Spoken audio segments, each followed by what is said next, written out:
Hey, what is up, everybody? Welcome back to Market Psychology 101, where we try to look for value when there's fear and to be cautious where there's greed. We're going to be taking a look deeper into crypto today. Real quick look at the S&P 500. As you guys can see, we are in all-time high region, so we're just going to keep shooting up there. Something that I've been looking at when we have gotten to all-time highs, just the measured move until things break down. So this was the post 2020 COVID pandemic. As you can see, we made about a 40% move up. I will say what does help these moves become stronger when they do start to create an all time high is after they crash or capitulate a bit. So if I were looking at something right here where we made a little bit of an all time high, we went up 2% before going down 17. Here we've been going down, excuse me, we've been going down as much as 27%. And so I would not doubt if we went a bit higher. Something I was looking at, as you can see in this descending trend line here. Let's zoom in a little bit. I was looking to see if we would get some potential rejection sooner than later, maybe by March, sometime come down to here and then go up again. But this level will be key with the S&P. Dow Jones about the same thing. Let's take a quick look at the VIX. And I'm sorry, guys, you can probably hear in my throat getting a little bit of sickness in the winter time here. So the VIX volatility, it is macro curling up. We have not been at levels this low since before 2020. And when prices get up, or when the VIX gets above 40, that's usually when we have very good times to buy. The VIX divided by the VVIX, when you do it this way, VIX first divided by VVIX, down here are times that you should not be buying. When it comes up here, those are good times to buy in. And for anyone who's new to this channel, my channel is geared for the low to medium risk style investors, people new to investing in stocks and crypto. We try to take a look at opportunities when we can buy and just be smarter about it. Take a long term look at the market, trying to increase our value. I'm not promoting anything like trading, leverage, any of that stuff. So if you're looking for something like that, other channels would better suit you. Here at Market Psychology, though, we do talk a lot about fear and greed. So let's get into that. The markets on the CNN Fear and Greed Index, we are still elevated in greed. A month ago, we were at extreme greed. Pie investing, we jump back up into extreme greed. And why shouldn't we be, as we are into all time highs? Crypto fear and greed, on the other hand, what is this? This website is some of the weirdest advertisements, I swear to God. We got back down to neutral. We were up into extreme greed recently, getting towards the ETF. And by the way, let's check out some of these advertisements. This mask, cat sign. Can you imagine putting this on your dog?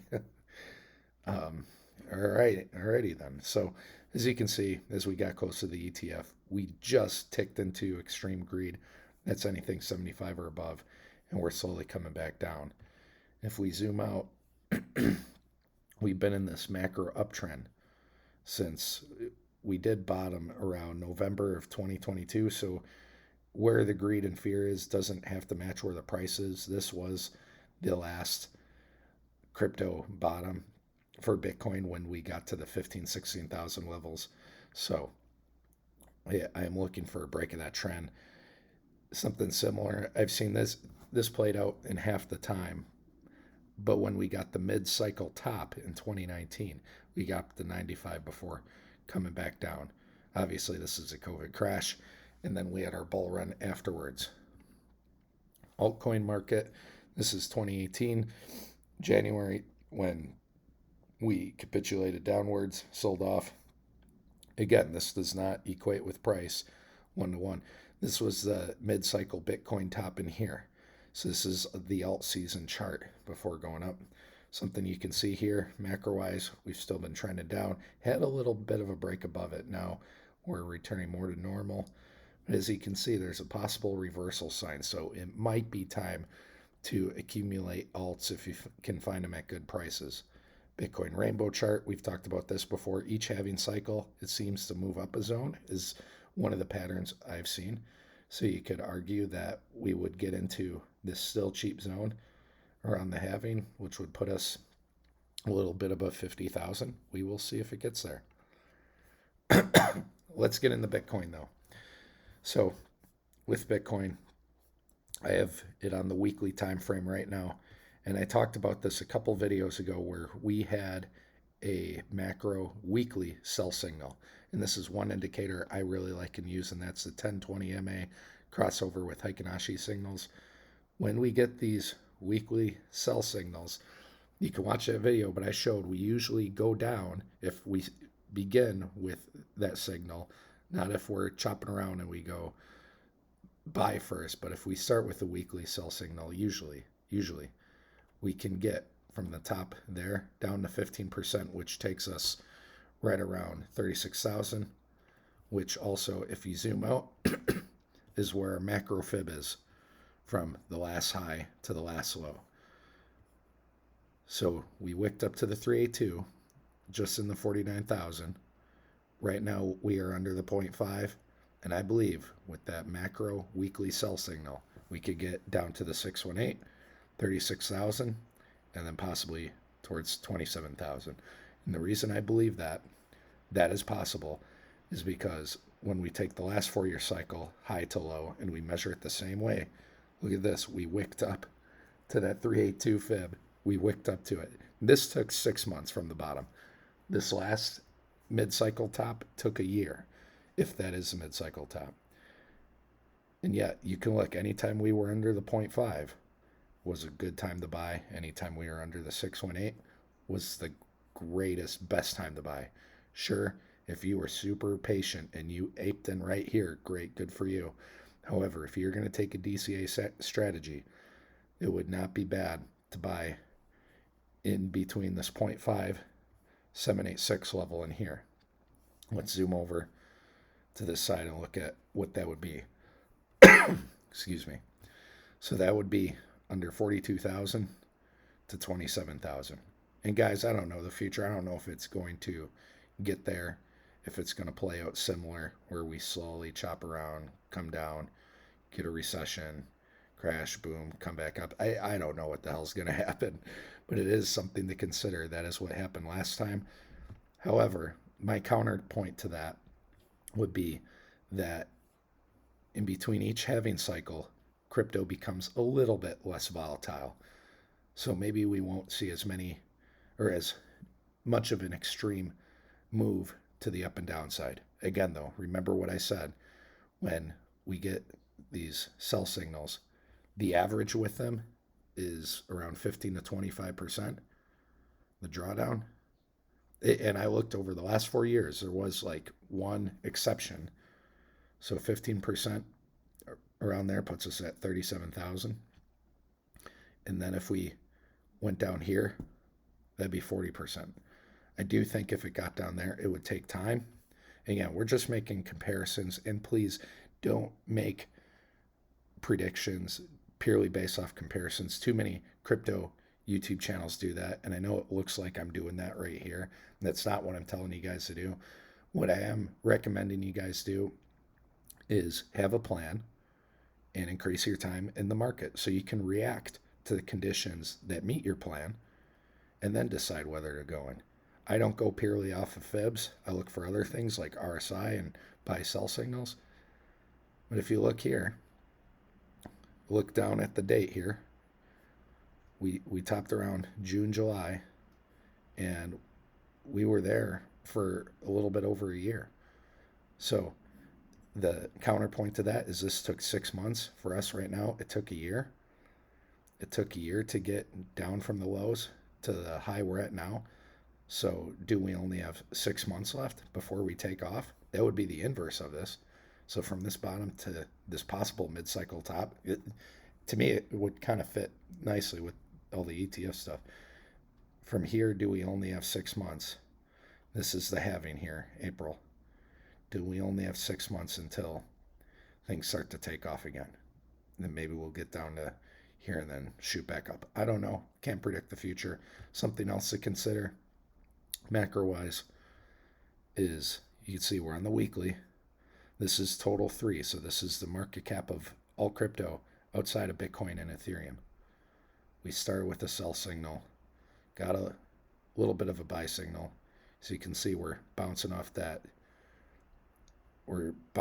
moving average, and then we got another sell signal. So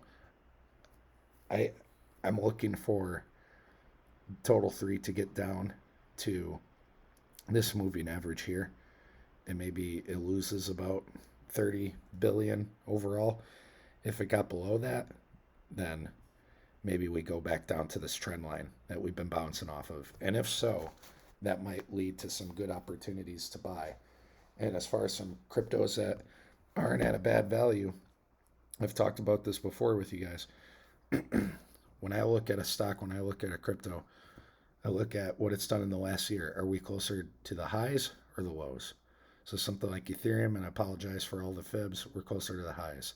Something like Chainlink, we're at yearly highs. I like when things are closer to yearly lows. So Litecoin, and I'm not shilling Litecoin, I'm just giving you an example of what I'm talking about here. Litecoin, we're in this little channel here, and I know these trend lines aren't perfect. From what I've seen a pattern here, because we didn't really get as high as many people hoped last bull run, that we are in this channel. And guys, look at this monthly. This is on the monthly, not the weekly, the monthly. We're getting a big sell signal here. So who knows, we may fall out of this channel, get down to something like in the 50s. If Litecoin got into the 50s, I would buy it, even though it probably won't 20x like many other altcoins do. If it got down there, I might consider buying it though. But if you notice, when I look at the yearly, let's say Litecoin's something you like. At the yearly, we're within a range of the lows. Maybe not the worst time to buy. Now, right now, there isn't necessarily a buy signal, but if you wanted the dollar cost average into it, okay. XRP. I give XRP a hard time only for the fact that there's a lot of people out there that say it's going to 10,000. And that would mean it would have a market cap of $500 trillion, which is just completely stupid. I'm going to keep saying that. Does not mean I don't like XRP. Right now, look where we're at. We just went under the 618 fib. And maybe we're coming down here to the 44-cent level. Might not be the worst time to buy in. If XRP is something you like, we're not at a yearly high. Does not look bad. Algorand. And I'm telling you guys about different coins available on Coinbase. Coinbase and Robinhood are the two crypto exchanges where I'll be talking about certain coins. Algorand, still up there, but it's just gone under the 0.5. Anytime there is a strong altcoin, if we are not in the mega bull run end of the cycle deal yet, which we're not in here yet. We're not in here. We're knocking on the door a little bit, but we have yet to get there. If a crypto retraces about 50% or more, sometimes it can bounce hard around the 0.5 to the 618. Just something I'm looking for. So if Algorand is something you really like, might be okay to dollar cost average into it. And that's not to say it won't go lower. It very well could. Mana, this one ran big last time. How high did it go? Right here it's showing about 6, and here it's at 45 cents. So if you look at it overall, it's at a pretty low price compared. However, you look at the structure, this looks like maybe it's forming a head and shoulders and could come back down here. It's where it pays off to be patient. And something else to consider, guys, if you look at Bitcoin the last year, look at what the RSI is doing. It looks like we are probably going to go to the oversold region. And when I talk about the relative strength index, when we get to the oversold or overbought region, I'm really interested in what the price does when it double taps it. So maybe we hit the oversold region and we settle around 38,000. And then we come back up and then down to it again. And maybe there's where we get 36,000. Who knows? Is it possible we only hit it once and then go back up? Sure. Here you can see it was March to August. So that's a long time to wait. This is something to consider. Maybe if we do hit the oversold region, you do buy in and you take the risk. It's not a bad idea because as you can see, each time we hit oversold, look at where the price is. It's still going up. We're going to hit oversold, still going up. So if this structure is, if we are maintaining this structure and still moving up, maybe we are just creating a macro high or low. Maybe. And so that might not be the worst time to buy, depending on what your point of view is. Now, if I'm DCAing in, dollar cost averaging in every month, yeah, I think over here is one possible area.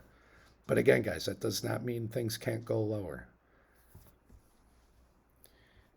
If you did buy in here though, you'd be feeling pretty good. So we'll see what happens there. As far as other altcoins, let's see, I know there's a couple more I wanted to look at with y'all. Coins available on Coinbase. Jasmy. Again, I'm just looking at some coins that are not at yearly highs, that have come down around 50%, if not more. Might have some good value. I'm not telling you guys to buy these coins or shilling them. Do your own research. Do not just buy things based off what a YouTuber is saying. And I hesitate even call myself that. ACH, here we go. As you can see, ACH is really beaten down. But again, this altcoin might just be complete trash. And maybe it never gets back up again. Maybe it just comes back down. So be careful of where you put your money. Obviously, more of the large caps that have ran higher, like one I do like a lot, Link. I'm waiting to see if Link does come back down to somewhere around the 0.5. I would be very excited if it would. I would scoop some up, and I would dynamically scoop up more, dollar cost average in more each time down. As you can see with the RSI doesn't have to correlate the price. Where the strength is coming down, but the price isn't. Maybe the price does come back down to 3.2 here to around 13 by the time we get back up here, and then it just shoots right up. So if Link is something you really strongly believe in, maybe you take the risk and say, you know what, this isn't the worst time to buy. Anyways, I just wanted to recap with you guys because I know we just talked about the weekly sell signal and the implications of that. We went back through 4 years worth of data and measured these out, and the average moves were something around 15 to 25%. Down here, if we got to 28, I think that would be the worst possible scenario. Again, notwithstanding any sort of black swan event, I'm just talking about natural moves up or down. I don't know if you can hear my cat meowing, but he says hi. He wants you all to make smart investment decisions. So yeah, just wanted to recap this with you guys. And because we've gotten that weekly sell signal, which does tend to be very strong when we lead off with it, I wanted to share that with you guys because that might be giving us some good times to buy and hold until the next mega bull run. Again, there are no guarantees. None of this financial advice. I'm not a financial advisor. But here at Market Psychology, I do have a lot of knowledge, experience, and certification within the field of psychology that I've used to my advantage to increase value in the stock market and crypto market. When I invest, I'm looking for when things are oversold. I'm looking for fear. in the markets, and we might be getting some medium level favorability to possibly dip our toes in yet again into crypto. I've been telling you guys the last few months, I've been being patient. There is value out there if you know where to look. You just have to find where it is. Stocks wise, we've been hearing a lot of bad things about Boeing. Look at that. We talked about Boeing, what is down here, and it's already gone up a little bit. I'm curious what that measured move is. Not that I'm encouraging guys to try to buy exact bottoms, but it already bounced up 8%. How much did it move down after their planes had all those issues? Look at that, 25%. If you like Boeing, if you like any stock, 25% drop over some bad news and fear might not be the worst time to buy. And look at that, double tapping the RSI, and look what the price is doing, moving up. Last time we were oversold. So we're still on a macro uptrend with Boeing. Might not be the worst time to buy Boeing. Another company I hear getting dumped on a lot, Disney. A lot of people were talking about it as it was under this 90 level. And this does look like it's starting the trend upwards. So you can see Disney. How high was Disney ever? 200. We're half that right now. So if you like Disney, maybe you're getting a 50% off discount right now. If you want to put in money into Disney and you believe it's going to be around in 10 years and you want to double your money, this one has possibilities attached to it. So guys, that's all I'm saying is we're trying to look for value. And when things are bad in the market, I know it can be easy to feel bad when you just check your portfolio every week. Don't do that. If there's something you like, if there's something you believe in, when there's fear in the market, when things are getting oversold, those are good times to jump in. And that's what I'm trying to show you guys right now. So please make solid investment decisions. Consult a financial advisor. I am not one. And I hope you guys enjoyed this video. So thank you for tuning in. And please, if there's any cryptos or stocks or indicators you would like for me to look at, please comment below. And I would be more than happy to look at those in the next video. I promise next time I'll drink some tea before doing the video so it doesn't sound like you're listening to a cowboy or Wilford Brimley suffering from diabetes. Anyways, hope you guys enjoyed. Have a great night. Take care.